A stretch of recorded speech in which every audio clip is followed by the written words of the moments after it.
will be discussing that this topic of pointers in C++. कि हम ये discuss करेंगे कि क्यों हम pointers का इस्तेमाल करते हैं C++. Basically we have different type of data जो हम C++ में अगर कैटेगराइजेशन करें या क्लासिफाई करें तो जो मेजर तीन हमारे पास डेटा की टाइप्स बनती हैं उनमें सिंपल डेटा टाइप्स है जो हम पहले पढ़ चुके हैं like integer, character, float, double, long etcetera.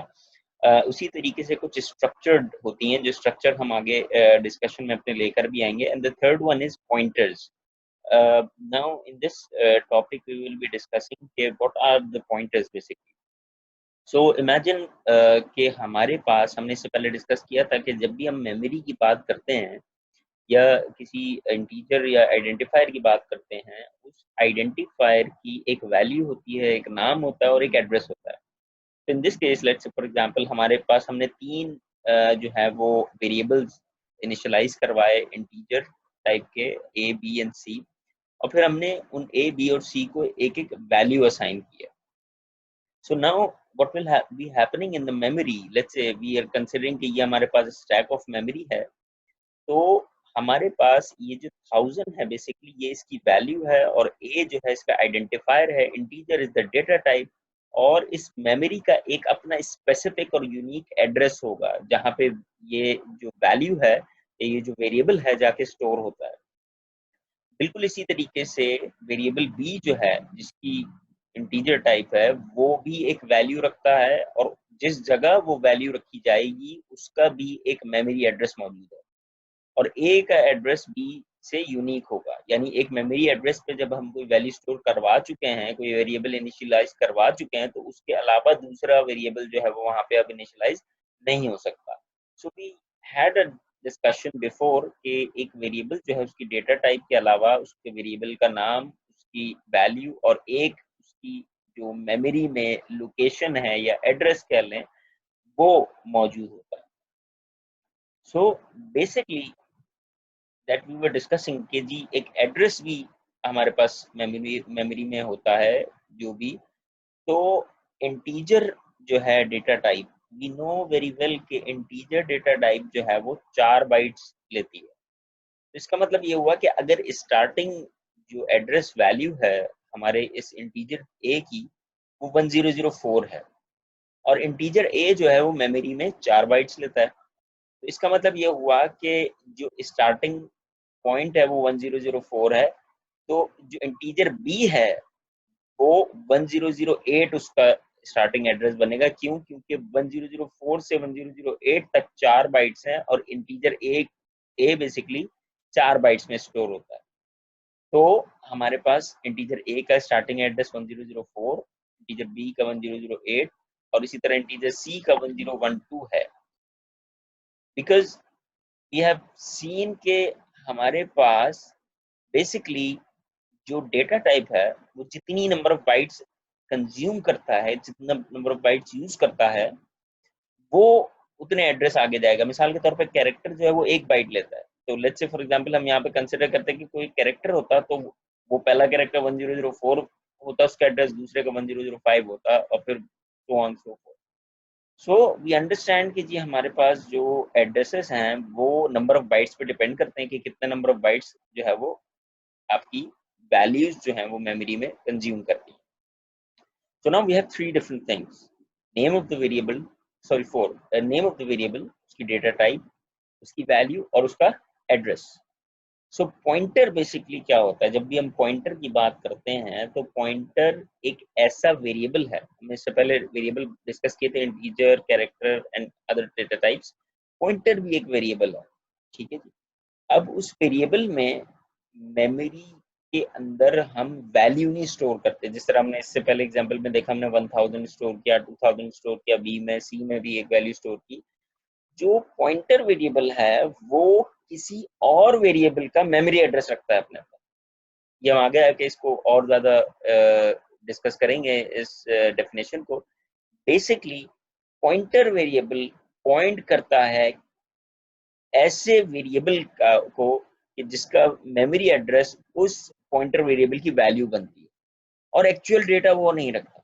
यानी पॉइंटर का काम है किसी और वेरिएबल की मेमोरी लोकेशन की तरफ पॉइंट आउट करना। This is why we call it pointer. क्यों? क्योंकि वो दूसरे किसी वेरिएबल की तरफ पॉइंट आउट करने के लिए यूज होता है। So let's say for example now we consider the previous case कि जहां हमने ए बी और सी जो है वो वेरिएबल्स इंटीजर टाइप के इनिशियलाइज करवाए थे। अब हम एक पॉइंटर जिसका नाम हम जिस तरह हम वेरिएबल का कोई भी नाम रख सकते हैं, तो पॉइंटर वेरिएबल का भी कोई नाम रखा जा सकता है। यहाँ पे मैंने नाम रखा है PTR just for the sake of simplicity.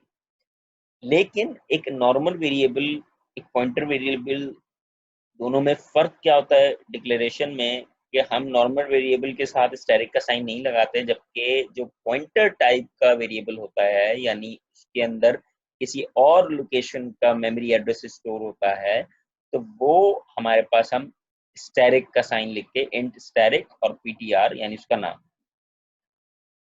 तो जो हमने इससे पहले देखा था कि ए और बी और सी वेरिएबल्स किस तरह मेमोरी में स्टोर हैं, तो हमने यहाँ पे इस दफा इंटीजर टाइप का जो पॉइंटर इनिशियलाइज करवाया है, तो उसके बाद मेमोरी में एक आपके पास लोकेशन मौजूद है और उसकी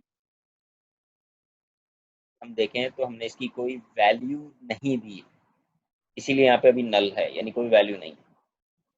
अब इस पॉइंटर का अपना भी एक कोई मेमोरी एड्रेस है जहाँ पे ये स्टोर है, तो दैट इज 3004 से लेके 3008 अगेन, बिकॉज ये इंटीजर टाइप का तो इसलिए 4 बाइट यहाँ कंज्यूम कर रही है। सो नाउ वी से कि PTR is equals to and A. यहाँ दो ऑपरेटर्स, एक स्टैटिक ऑपरेटर और एक एंड ऑपरेटर। ये एंड ऑपरेटर हमने पढ़ा है कि ये एड्रेस लेने के लिए मालूम जो है यूज किया जाता है। तो हम अगर इस लाइन को समझने की कोशिश करें तो इसका मतलब है कि एंड मीन्स एड्रेस, यानी एड्रेस ऑफ ए। अब ए का एड्रेस क्या है यहाँ पे? ए का एड्रेस जो है 1004 है।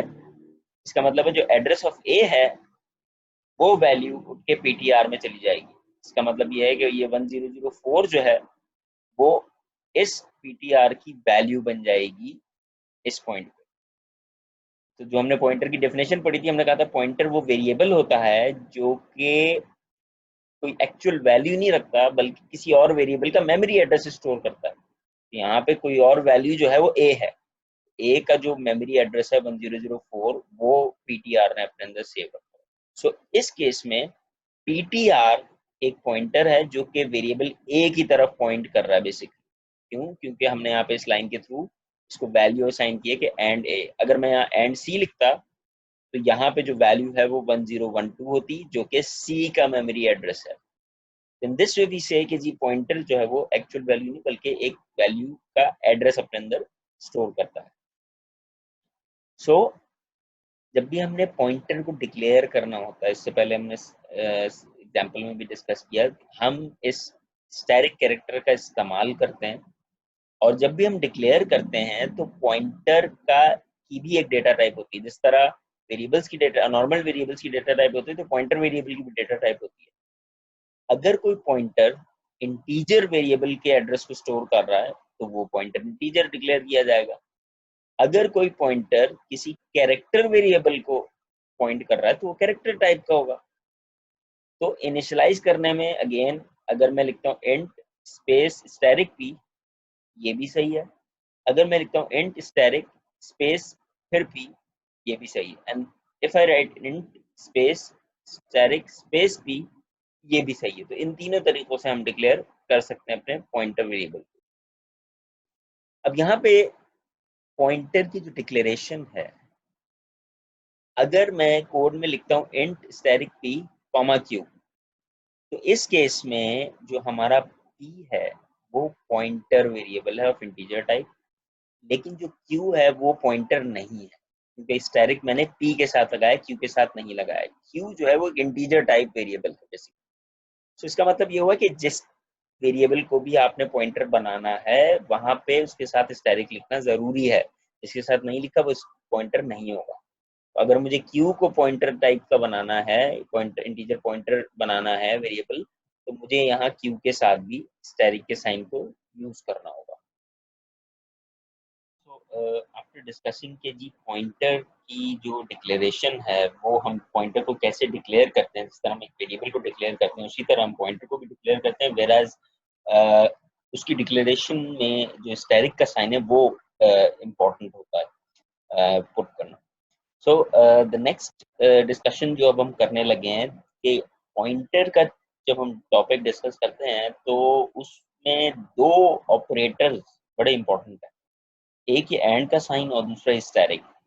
इस एंड के साइन को हम एड्रेस ऑफ ऑपरेटर कहते हैं, यानी जो भी ऑपरेटर यानी जो वेरिएबल है उसका एड्रेस जब भी आपको चाहिए तो आप ये एंड का साइन इस्तेमाल करते हैं वेरिएबल के एड्रेस को इसी तरह स्टैरिक जो है वो डी रेफरेंसिंग ऑपरेटर कहलाता है, जिसको हम आगे जाके डिस्कस करेंगे with the help of example कि स्टैरिक का मतलब क्या है। बेसिकली एक तो हमने डिस्कस किया कि जब भी हमने पॉइंटर डिक्लेयर करवाना है तो उसको हमने एक दफा डिक्लेयर करवाने के टाइम पे इंट स्टैरिक पी या इंट स्टैरिक क्यू आर वो लिखना बड़ा जरूरी है, लेकिन इसको as a dereferencing operator हम किस तरह यूज करते हैं वो हम आगे इंशाल्लाह डिस्कस करेंगे। तो बेसिकली हमने जो डिफरेंट टाइप ऑफ ऑपरेटर्स पढ़े थे इनिशियली, उसमें हमने कहा था कि एक ऑपरेटर या तो बाइनरी है या यूनरी है। बाइनरी ऑपरेटर वो होते हैं कि जिनको दो वेरिएबल्स की जरूरत है in order to operate, just like plus. Plus का साइन यूज करने के लिए आपको एक्स और वाई दोनों की जरूरत है, यानी दो वेरिएबल्स की जरूरत है बाइनरी में। इसी तरह यूनरी में ऑपरेटर वो होते हैं जिनको एक वेरिएबल की जरूरत है, मिसाल के तौर पर प्लस प्लस, माइनस माइनस, ये यूनरी ऑपरेटर है, यानी इनको एक वेरिएबल की जरूरत है। तो जो एंड ऑपरेटर है ये भी यूनरी ऑपरेटर है, जो कि किसी भी वेरिएबल का एड्रेस आपको निकाल के दे देता है। मिसाल के तौर पे अगर मैं लिखता हूँ एंड ए, तो ए जो वेरिएबल है वो मेमोरी में किस लोकेशन पे स्टोर है, वो उस लोकेशन का एड्रेस जो है वो मुझे निकाल के दे देगा if I use this and operator.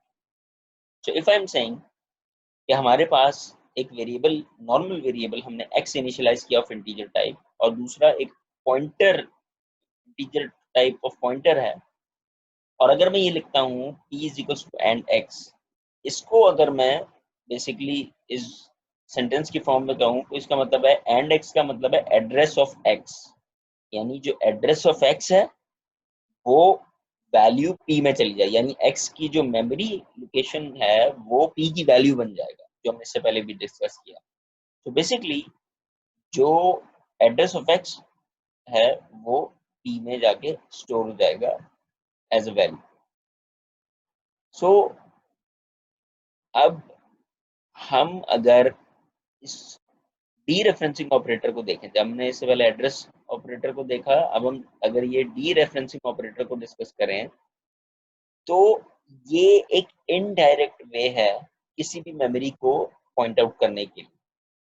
मिसाल के तौर पे मेरे पास एक वेरिएबल ए है, अब उस वेरिएबल ए में के अंदर क्या वैल्यू पड़ी हुई है उसके लिए या तो मुझे वेरिएबल का नाम पता हो या उसका मेमोरी एड्रेस पता हो, लेकिन अगर मुझे उस वेरिएबल का नाम या मेमोरी एड्रेस नहीं पता तो मैं कैसे पता करूंगा कि उस ए के अंदर क्या वैल्यू पड़ी हुई है।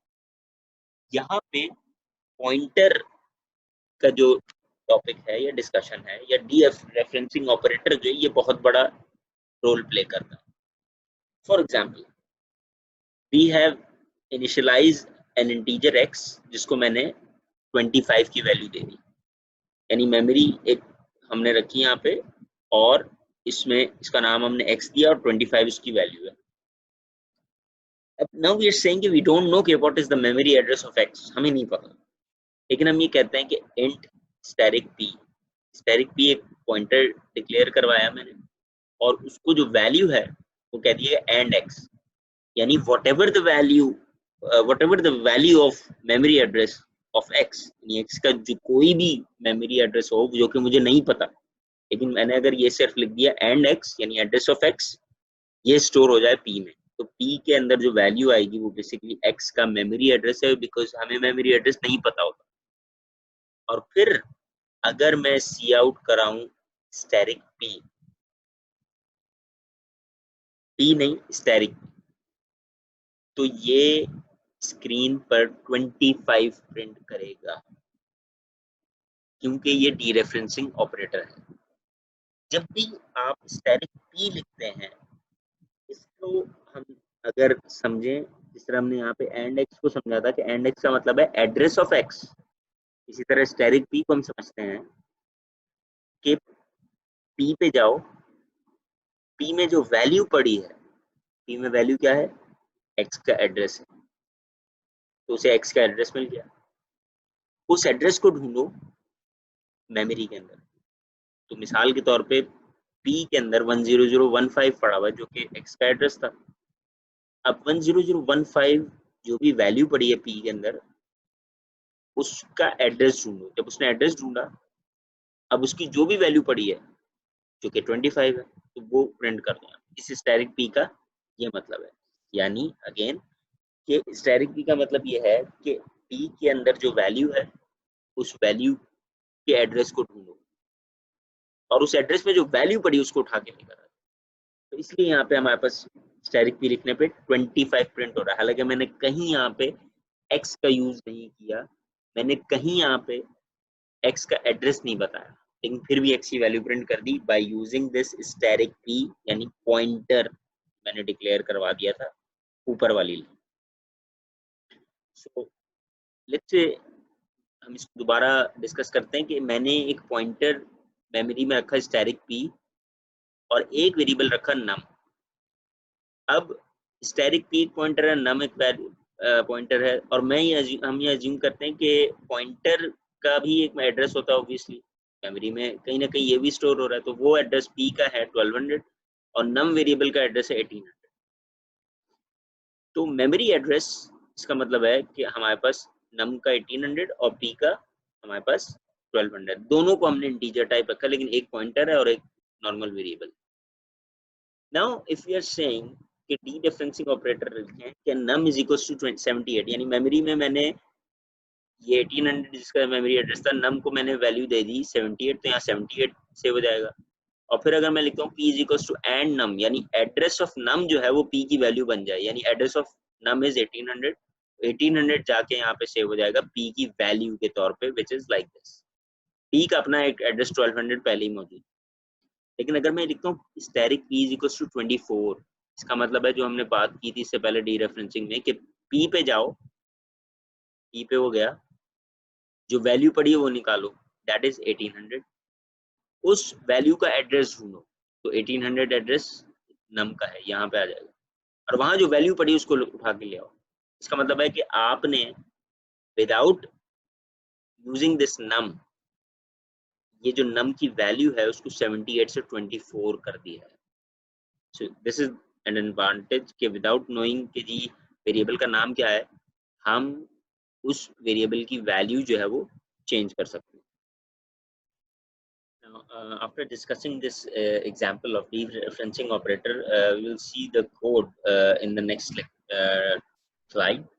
यहाँ पे हमारे पास बेसिकली हमने एक पॉइंटर इनिशियलाइज करा है स्टैटिक p के नाम का, और हमने फिर उसके बाद लिखा int x is equals to 37, यानी एक वेरिएबल इंटीजर टाइप का x मैंने इनिशियलाइज करवाया और उसकी वैल्यू जो है वो मैंने यहाँ पे 37 दे दी, और फिर मैंने प्रिंट करवाई x की वैल्यू। तो x की वैल्यू जब मैं प्रिंट करवाऊंगा तो इट विल बी प्रिंटिंग 37, और फिर मैंने कहा कि पॉइंटर p की जो वैल्यू है that will be the address of x, यानी अब हमें नहीं पता कि ये x का एड्रेस क्या है, बट वी आर सेविंग और storing this memory address of x to the pointer p, और फिर हम सी आउट करवाते हैं स्टैटिक p। तो हमने स्टैटिक p के बारे में ये डिस्कस किया था कि स्टैटिक p यानी डीरेफरेंसिंग ऑपरेटर जब लिखा हो तो इसका मतलब है कि वो p पे जाए, p पे जो वैल्यू है उसको पिक करे, यानी जो x का मेमोरी एड्रेस है, और उस एड्रेस को मेमोरी या उस मेमोरी एड्रेस को लोकेट करे कि वो कहाँ है और उसकी वैल्यू प्रिंट करे। यानी स्टैटिक p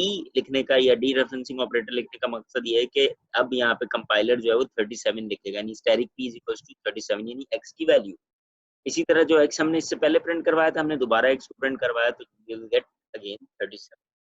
अब मैं ये कहता हूँ कि static p is equals to 85, यानी p पे जाएगा, p पे जो वैल्यू पड़ी है उस वैल्यू के एड्रेस को ढूंढेगा, यानी जो भी एड्रेस है वैल्यू है, वो वैल्यू बेसिकली हमने बताया था इसको कि ये x का एड्रेस है।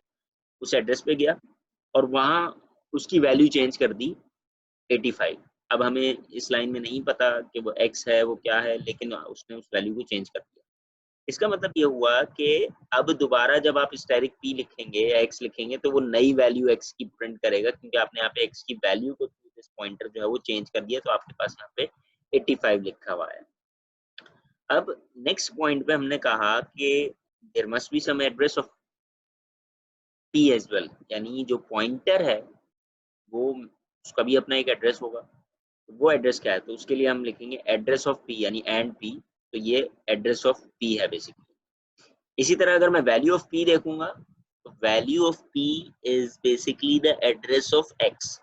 तो वैल्यू ऑफ p ये आपके पास प्रिंट हो रही है। इसका मतलब ये हुआ कि अगर अब मैं एंड x लिखूंगा तो एंड x और p की वैल्यू सेम होगी, क्योंकि p के अंदर तो बेसिकली x का एड्रेस सेव था। तो इसलिए हमारे पास यहाँ पे जब मैंने एंड x लिखा तो उसने यहाँ पे ये दोनों वैल्यूज जो बेसिकली है सेम आई। इस लाइन में हमने value of memory location pointed to static p, यानी स्टैटिक p प्रिंट करेंगे तो वो दोबारा 85 प्रिंट करेगा, x की वैल्यू प्रिंट करेंगे तो वो 85 ही प्रिंट करेगा। Now we will try to see this code कि जी रन टाइम पे हमारे पास ये कोड किस तरीके से चलता है। This is the code after the compilation. जब हम इसको रन करते हैं we can see the same output जो कि हमने इससे पहले वहाँ पे लेक्चर में देखा था कि we are having x equals 37, static p यानी वैल्यू ऑफ x है, इसका मतलब है 37, x की अपनी वैल्यू 37। जब आपने वैल्यू चेंज कर दी 35 कर दी तो स्टैटिक p इज 35, x भी 35, p का ये एड्रेस आ रहा है। And then this way we can understand कि जी हम किस तरीके से ये df रेफरेंसिंग ऑपरेटर जो है उसको यूज कर सकते हैं कोड्स के अंदर।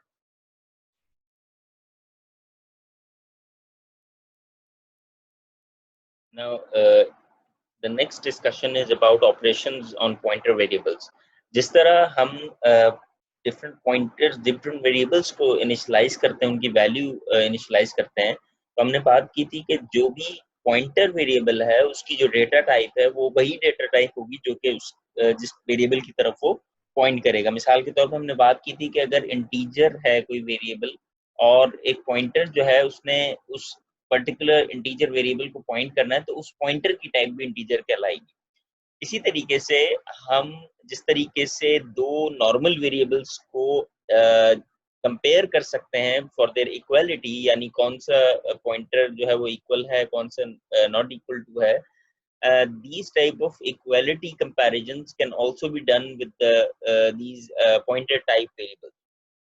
इसी तरीके से जिस तरह हम एक वेरिएबल इनिशियलाइज करते हैं और इनिशियलाइज करने के बाद हम उसमें कोई वैल्यू ऐड या सब्ट्रैक्ट भी कर सकते हैं, सिमिलरली यहाँ पे भी हम एक पॉइंटर के साथ वैल्यूज ऐड या सब्ट्रैक्ट में से कर सकते हैं। यानी एक पॉइंटर के अंदर हम एक इंटीजर वैल्यू जो है वो ऐड या सब्ट्रैक्ट कर सकते हैं। इसी तरीके से the next discussion is, let's say for example we have two different pointers, static p and static q, or we are saying कि p is equals to q। so यहाँ पे जो पॉइंटर q की वैल्यू है, यानी q के अंदर जिस भी वेरिएबल का एड्रेस स्टोर है वो एड्रेस अब p में भी कॉपी हो जाएगा। so basically this statement will copy the value of q into p, और उसके बाद Q और P दोनों पॉइंटर्स के अंदर एक ही मेमोरी लोकेशन का एड्रेस होगा। यानी इसका मतलब ये है कि एक वेरिएबल का मेमोरी एड्रेस दो डिफरेंट पॉइंटर्स में सेव हो गया है। सो अगर हम कोई भी चेंज करते हैं स्टैटिक P के अंदर यानी P पॉइंटर के अंदर, तो वो Q के अंदर भी इफेक्ट होगा, बिकॉज वी आर सेइंग कि हमने P और Q को इक्वल कर दिया है। इसी तरीके से वी कैन से जो हमने बात की थी कि हम कंपैरिजन कर सकते हैं कि अगर P और Q के अंदर सेम मेमोरी लोकेशन जो है वो स्टोर की गई है तो हम उसको P is equal to Q के थ्रू जो है वह इवेल्युएट कर सकते हैं। अगर यहाँ से हमें जो इसका आउटपुट है इस स्टेटमेंट का, हमें एक्सप्रेशन का वो ट्रू मिलता है, इट मीन्स के दोनों P और Q के अंदर सेम मेमोरी लोकेशन जो है वो हमने सेव की हुई है। बिल्कुल इसी तरीके से नॉट इक्वल टू में अगर हमारे पास ट्रू है तो इसका मतलब ये हुआ कि हमारे पास Q और P दोनों में डिफरेंट मेमोरी लोकेशन जो है वो सेव हुई है। इसी तरीके से जिस तरह हम डिफरेंट वेरिएबल्स में इंक्रीमेंट कर सकते हैं using these postfix and prefix operator plus plus and minus minus, इसी तरीके से पॉइंटर वेरिएबल के अंदर भी हम उसमें जो है वो इंक्रीमेंट कर सकते हैं बाय यूजिंग और डिक्रीमेंट कर सकते हैं by using these plus plus and minus minus यानी इंक्रीमेंट और डिक्रीमेंट के यूनरी ऑपरेटर के थ्रू। इससे पहले जो हमने डिस्कशन की थी वो ये की थी कि अगर इंटीजर वेरिएबल है वो जो 4 बाइट लेता है, डबल 8 बाइट लेता है, तो जो आपके पास जो पॉइंटर है जो इंटीजर वैल्यू की तरफ पॉइंट करेगा उसका जो पॉइंटर टाइप है वो इंटीजर है तो वो भी 4 बाइट लेगा। इसी तरीके से डबल का जो पॉइंटर अगर बना रहे हैं वेरिएबल की तरह वो भी 8 बाइट लेगा।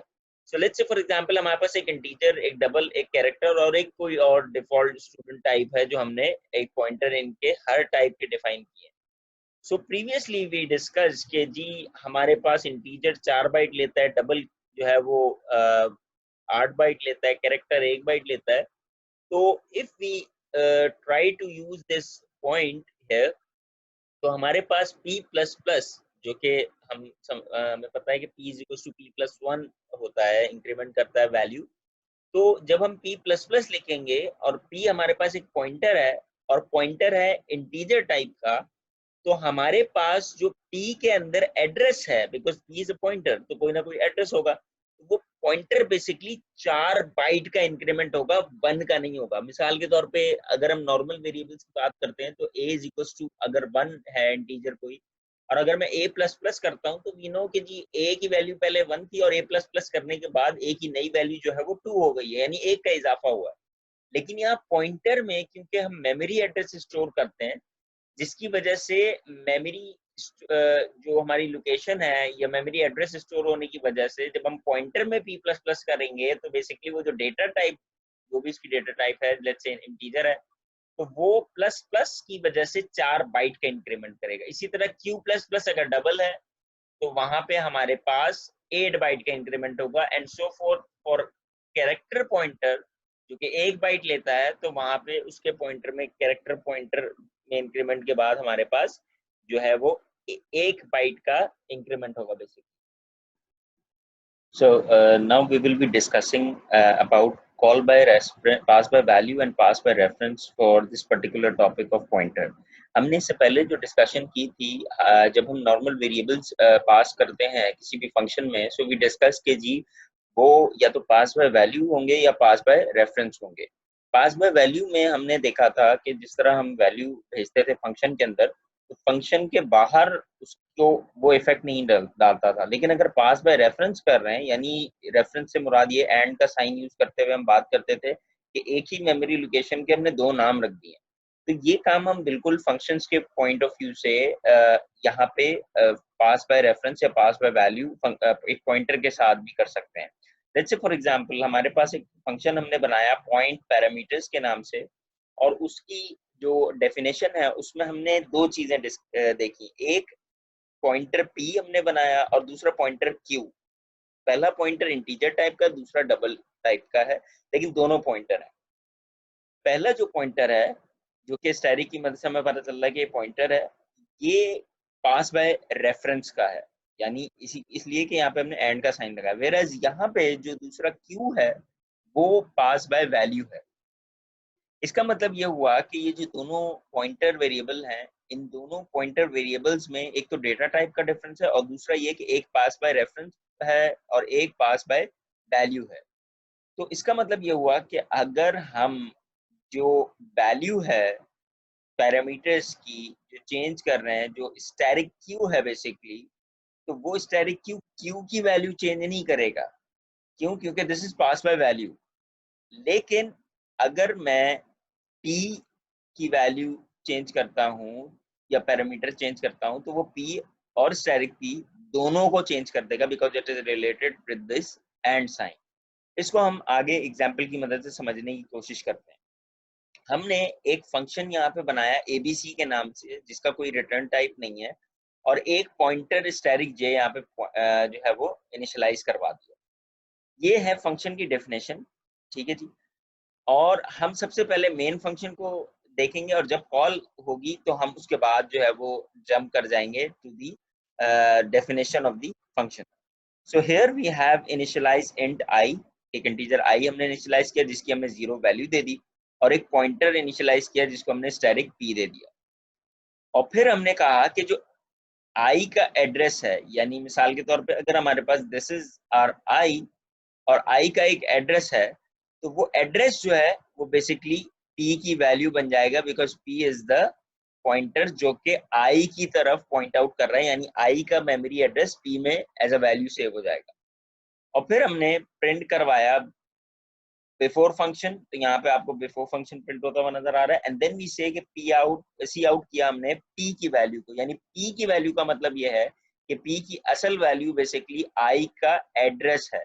तो आई का यहाँ पे जो भी एड्रेस होगा वो बेसिकली जैसे हमें यहाँ नजर आ रहा है प्रिंट होता हुआ, आई का वो एड्रेस प्रिंट हो जाएगा जब हम पी को प्रिंट करवाएंगे।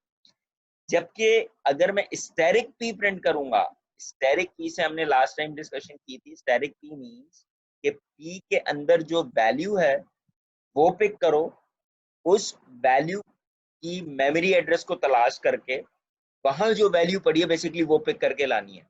यानी पी के अंदर जो वैल्यू है वो आई का एड्रेस है, आई का एड्रेस 0020F8B4। तो कंपाइलर इस एड्रेस को ढूंढेगा, तो वो एड्रेस असल में है आई का, और आई के अंदर जो वैल्यू पड़ी बेसिकली वो यहाँ हम सी आउट में प्रिंट करा रहे हैं स्टैटिक पी के थ्रू। तो इसलिए हमारे पास स्टैटिक पी प्रिंट करने पे 0 प्रिंट हो रहा है, और अगर मैं अब आई की वैल्यू भी प्रिंट करूंगा तो मेरे पास 0 ही प्रिंट होगा। इसी तरीके से हमारे पास जब हमने फंक्शन कॉल किया बेसिकली, तो हमने यहाँ एबीसी पी की वैल्यू भेजी। पी की वैल्यू क्या है बेसिकली? पी की वैल्यू है address of I which is this, क्योंकि पी के अंदर आई का एड्रेस स्टोर है।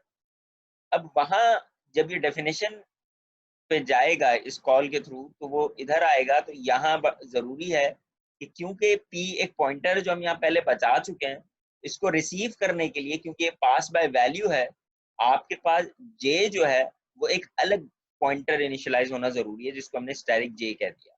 अब यानी स्टैटिक j के अंदर हमारे पास बेसिकली आपने इनिशियलाइज करने के बाद, तो ये p की वैल्यू जो लेकर आ रहा है ये बेसिकली i का एड्रेस है। तो हमने ये कहा कि स्टैटिक j में इज इक्वल टू 100 भेज दे, यानी यहाँ पे जो p की वैल्यू थी वो i का एड्रेस था, तो i का एड्रेस चला गया स्टैटिक j के अंदर भी। मिसाल के तौर पे अब यहाँ हमारे पास j है, तो j के अंदर भी i का एड्रेस है और p के अंदर भी i का एड्रेस है। इसका मतलब है ये दोनों पॉइंटर्स i की लोकेशन को पॉइंट आउट कर रहे हैं। अब अगर मैं कहता हूँ static j is equal to 100, यानी स्टैटिक j का मतलब है कि j में जाओ, j में जो वैल्यू पड़ी है उसको पिक करो।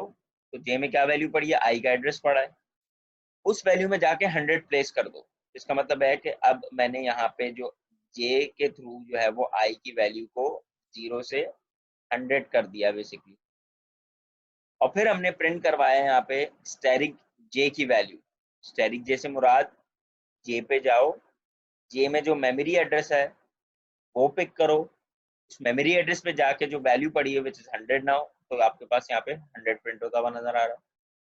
और अगर मैं अब सी आउट j करूंगा तो j के अंदर इटसेल्फ आई का जो एड्रेस था जो कि पी में भी मौजूद है वो प्रिंट होगा।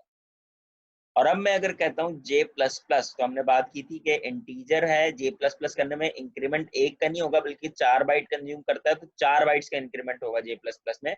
j प्लस प्लस प्रिंट करवाने पे हमारे पास जो अगर हम देखें तो यहाँ पे एड्रेस सेम है, यहाँ 4 बाइट का एडिशन हुआ है, 4 से 8 हो गया, बाकी तमाम एड्रेस सेम है।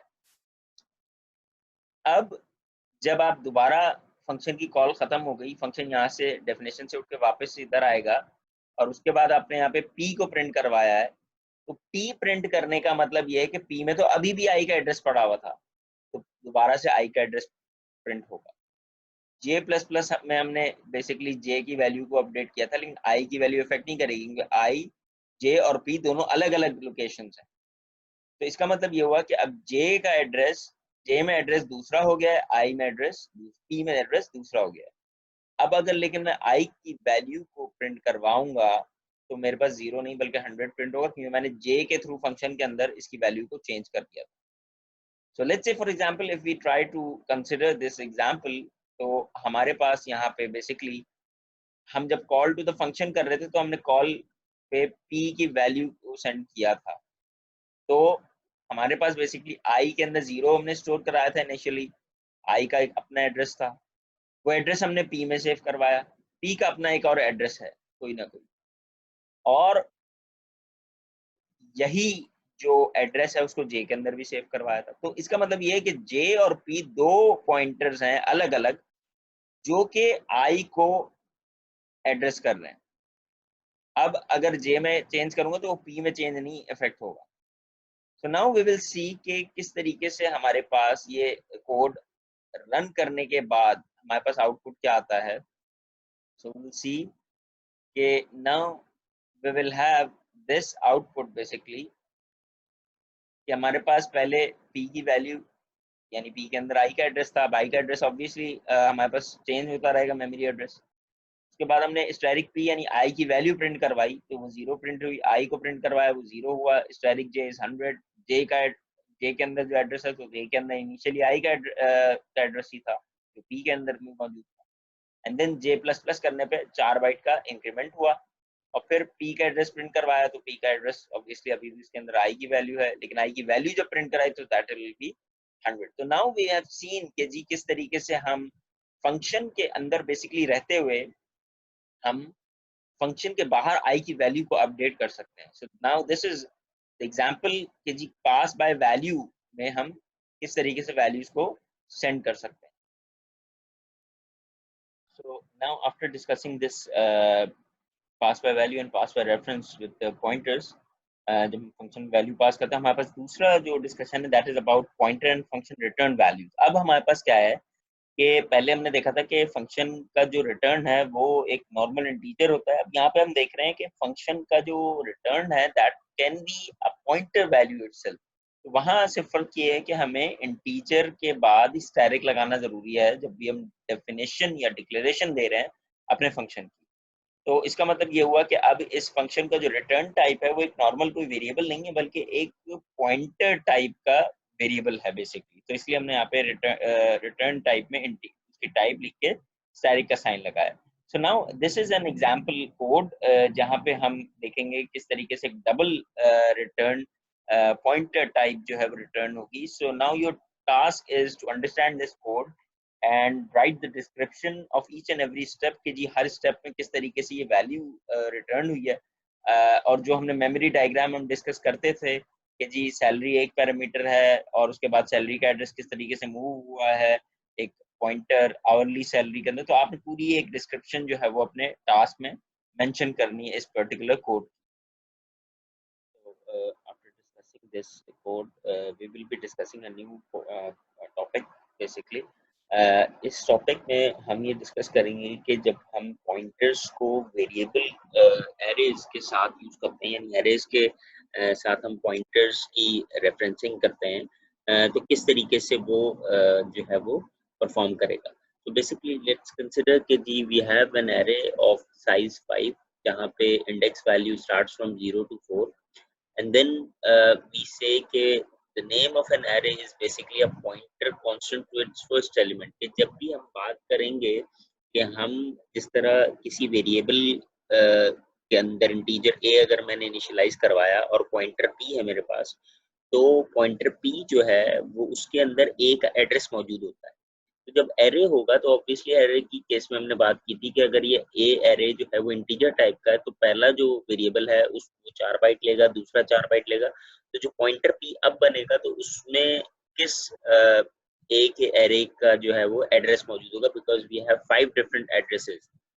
तो इस केस में वी ऑलवेज हैव कि जी जब भी हम कोई पॉइंटर बनाएंगे जो कि ए एरे की तरफ पॉइंट करेगा तो वो सिर्फ पहले एलिमेंट का एड्रेस अपने अंदर स्टोर रखता है, बाकी एलिमेंट्स का या पूरे होल एरे का जो एड्रेस है वो अपने अंदर मौजूद नहीं रखता है।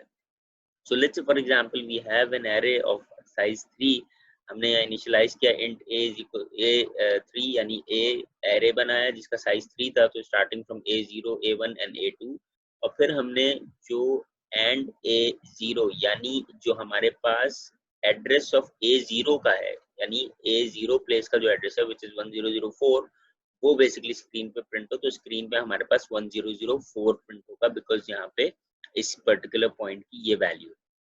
So in this way we know कि जी जब भी हम वैल्यू सेंड करेंगे पॉइंटर की तरफ, तो वहाँ पे हमारे पास जो पॉइंटर की जो एरे की जो पहली वैल्यू है उसका एड्रेस हमेशा पास ऑन होता है। तो let's say we have an example, यहाँ हमने ए एरे डिफाइन किया है ऑफ साइज 5, जिसकी वैल्यू हमने दे दी 2, 4, 6, 8 एंड 22। अगर मैं सी आउट करता हूँ लेट्स से ए स्टैटिक ए, यानी कि वी हैव सीन कि जी अब हमारे पास स्टैटिक ए जो है वो एक पॉइंटर टाइप है, यानी ए पे जाके वो वहाँ पे जो जीरो प्लेस है इंडेक्स की उसका एड्रेस लेके उसकी वैल्यू पिक करेगा और वो प्रिंट करेगा। तो यहाँ पे स्टैटिक ए जो है वो हमें स्क्रीन में 2 प्रिंट करके दे रहा है। इसी तरीके से अगर मैं ए ऑफ 0 प्रिंट करूंगा तो ऑब्वियसली वी नो कि ए ऑफ 0 में 2 है। तो इसका मतलब ये हुआ कि जब आप पॉइंटर या डी रेफरेंस ऑपरेटर स्टैटिक का साइन यूज करेंगे तो उस केस में भी ये पहले एलिमेंट को एड्रेस करेगा, बाकियों को नहीं करेगा बाय डिफॉल्ट। तो इसका मतलब ये हुआ कि if you are writing a of 0 और स्टैटिक ए, दोनों का मतलब सेम है हमारे पास, और स्क्रीन पे 2 स्पेस 2 प्रिंट होगा। सो अब let's say for example we have the same example. अब हमने यहाँ किया कि ए एरे जिसका साइज 5 था, 2, 4, 6, 8, 22 वैल्यूज हमने इनिशियलाइज कर दी, और हमने ये कहा कि ए जो है, यानी अब ए की हम बात कर रहे हैं, उसका जो एड्रेस मतलब उसकी जो भी वैल्यू है ए की, वो स्टैटिक पी पॉइंटर में सेव हो जाए। तो हमने कहा था ए कह लें या एड्रेस ऑफ ए कह लें, दोनों केसेस में जो पहला इंडेक्स वैल्यू है वो जाएगा। इसका मतलब है कि ये जो A0 यानी 2 का जो एड्रेस है वो जाएगा, रिमेनिंग एड्रेसेस नहीं जाएंगे। तो स्टैटिक पी के अंदर इस वक्त ए ऑफ 0 का एड्रेस है, आई मैंने इनिशियलाइज किया 0, और अगर मैं यहाँ लिखूंगा ए ऑफ आई यानी ए ऑफ 0, तो ए ऑफ 0 इज 2, तो आपको स्क्रीन में यहाँ पे 2 प्रिंट होता हुआ नजर आएगा। और अगर मैं कहूँगा स्टैटिक पी, इसका मतलब है डी रेफरेंसिंग ऑपरेटर के थ्रू स्टैटिक पी यानी पी के अंदर जाओ, जो एड्रेस पड़ा है वो उस एड्रेस को ढूंढ के उस वैल्यू को यहाँ पे डिस्प्ले करना है। तो स्टैटिक पी में हमने कहा था कि A0 की वैल्यू स्टोर रखेगा, तो यानी ये एड्रेस है, इसका मतलब है वहां जाके उसने इस वैल्यू को पिक किया और स्क्रीन में सी आउट करके यहाँ पे हमें डिस्प्ले करवा दिया। सो इन दिस वे वी सी के जी जब भी हम पॉइंटर्स को यूज करते हैं एरे के साथ, तो जिससे पहला एलिमेंट है वो हमेशा वो पिक करता है, बाकी होल एरे को वो नहीं पिक करेगा। सो वी कैन सी कि हमारे पास हमने डिस्कशन की कि जब भी हम किसी भी पॉइंटर को एरे की तरफ पॉइंट करवाते हैं तो वो उसके इंडेक्स की पहली वैल्यू लेता है। What if we need to find out या we need to direct it to the addresses या indexes of the next array elements, यानी अगर मुझे A1, A2, A3, A4 से onwards के जो भी मेरे पास array के elements हैं उनके एड्रेस को सेव करवाना है, तो वो किस तरह होगा, क्योंकि बाय डिफॉल्ट तो हमने देखा है कि सिर्फ वो A0 की वैल्यू अपने पास स्टोर करता है। तो in order to do that first we need to understand कि पॉइंटर में हमने एक बात की थी कि जो पॉइंटर की जो डेटा टाइप है या जो हमारे पास एरे की डेटा टाइप है वही पॉइंटर की डेटा टाइप होगी। सो लेट्स फॉर एग्जांपल अगर मेरे पास मैंने एक कैरेक्टर डिफाइन किया है, कैरेक्टर एरे ऑफ 3 साइज 3 या इंटीजर भी डिफाइन किया है विद साइज 3, इसी तरह फ्लोट 3 ऑफ साइज 3, तो कैरेक्टर जो है वो हमें पता है 1 बाइट लेता है। तो if I am talking about A, तो इसका मतलब है कि 100 उसकी लेट्स से अगर मेमोरी एड्रेस है, तो A+1 का 101 होगा क्योंकि 1 बाइट लेता है, A+2 का 102 होगा। लेकिन अगर उसी जगह इंटीजर है जो कि इंटीजर 4 बाइट लेता है बेसिकली, तो उन 4 बाइट्स का मतलब ये है कि B का मतलब है 100, B+1 अगर होगा तो 104, बिकॉज 4 बाइट ये कंज्यूम करेगा B, और B+2 का मतलब है 108। इसी तरह फ्लोट जो कि हमारे पास 6 बाइट्स लेता है, तो C अगर मेंशन किया जाएगा तो C का मतलब है एड्रेस 100, C+1 अगर मेंशन किया जाएगा तो इसका मतलब है 106, यानी ये पहला एलिमेंट्स जो C1 पे जो इंडेक्स पे पड़ा हुआ है, यानी दूसरा एलिमेंट बनता है। इसी तरह C+2 का मतलब है 112 क्योंकि ये 6 बाइट ले रहा है। So in this way let's say if we are talking about index A0, तो वहां पे हम उसको स्टैटिक a + 0 कह सकते हैं, which is addressing to the value a। इसी तरीके से अगर मैं a1 इंडेक्स की बात करूं या इसकी तरफ एड्रेस करवाना है पॉइंटर के थ्रू, तो I have to write static a + 1 which is this point of this address. और a2 एड्रेस करवाने के लिए a + 2, क्यों? क्योंकि a जो है वो बेसिकली 0 प्लेस को अपने अंदर स्टोर करता है। जितना एड्रेस इंडेक्सेस हमने आगे जाना है तो उतना हम वो वैल्यूज को प्लस करते चले जाएंगे। So in this way we can address the other index values with the help of these pointer. इस पे अब हम एक एग्जांपल देख लेते हैं। Let's say we have an array of size 5 जिसकी हमने वैल्यूज इनिशियलाइज की 2 4 6 8 22, and if I am saying कि एक पॉइंटर है p, उसमें a + 1 की वैल्यू स्टोर हो, यानी अगर मैं a कर रहा था तो वो पहली वैल्यू स्टोर करेगा अपने पास। लेकिन अगर मैं a + 1 कह रहा हूँ तो इसका मतलब है a0 इंडेक्स +1, यानी 0 के बाद 1, तो इसका मतलब है ये हम बात कर रहे हैं बेसिकली इस फर्स्ट इंडेक्स में पड़ी हुई वैल्यू 4 की, जब मैंने a + 1 लिखा, क्योंकि a तो सिर्फ ये होगा a + 0 तो ये 2 कहलाएगा। इसका मतलब है p पॉइंटर के अंदर मेरे पास जो अब एड्रेस गया है वो इस 4 का एड्रेस गया है बेसिकली। देन लेट्स से हमने एक इंटीजर इनिशियलाइज किया i = 2, और अब मैं सी आउट करता हूँ a2, यानी a2 क्या है 0 a0 a1 a2, तो a2 का मतलब है कि 6 प्रिंट होगा डिस्प्ले आउटपुट पे। स्पेस लिया और फिर स्टैटिक p का मतलब ये है कि p पे जाओ, उसके एड्रेस को देखो, एड्रेस क्या है, एड्रेस पड़ा हुआ है हमारे पास a1 का, और उस एड्रेस की वैल्यू प्रिंट कर दो, तो वो वैल्यू है बेसिकली 4, तो इसकी वजह से हमारे पास यहाँ पे 4 डिस्प्ले हो रहा है। So now we will see के how this code will be executed to give the output. This is the same code that we were discussing. So after the compilation of this code, we get the following output on the screen 6 and 4. So now we have seen कि जी किस तरीके से अगर मुझे 0 value के बजाय जो next upcoming values हैं तो उसके लिए किस तरीके से हमें वहाँ पे a + 1 a + 2 and so on वो सारी डिटेल्स मेंशन करनी पड़ेगी।